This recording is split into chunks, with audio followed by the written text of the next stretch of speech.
Hey everyone, it's Katie from Crochet Away Happy Hookers, and I thought I would start off with a video about the absolute basics of crocheting because there are still some questions for beginners about why you do certain things.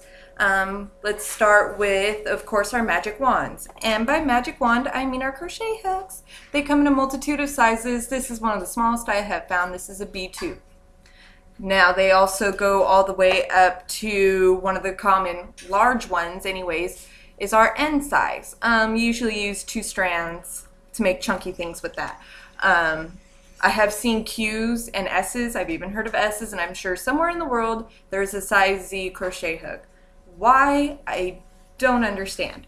But I will say that our most common sizes, once I dig them out, are going to be as follows, is I. Eyes are almost always recommended for a lot of the most common yarns, especially Red Heart. It's almost always eye, unless your pattern indicates to use a different size. And then we have our J, which is also one of the most common ones, and K. If you wonder why they go by letters, I don't know. They also go by a combination letter and numbers, or you can go by the millimeters. So that's... they come in a very wide variety. Our next supply would of course be our material.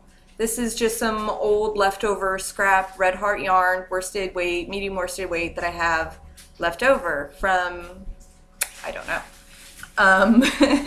One of the most important things you can do when you're first starting is to hold on to your labels. This is off of a random skein that I have accumulated. What's really important about holding on to these, besides you get sometimes cool patterns, is that it helps you understand what size hook to use. Over here, it recommends an I hook.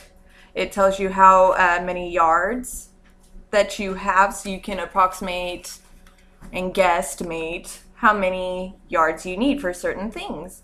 So it's actually really important. If you have a very large craft that you're making, an afghan, a throw, anything, you want to pay attention to also the dye lot that's going to be printed on here. Is going to let you know what dye lot it's from, so you don't buy several skeins of different dye lots and you have varying colors of pink, let's say.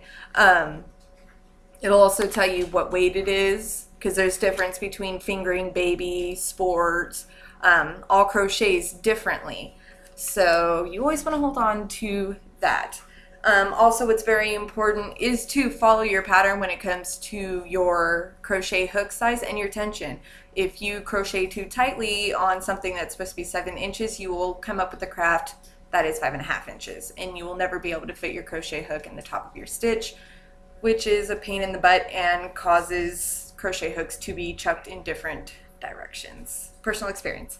You also don't want to crochet too loosely, because you will get a floppy piece of work that won't hold its shape and integrity the way it should. So that's about it when it comes down to the absolute basics of crocheting and what you need to get started besides learning how. Okay, thanks.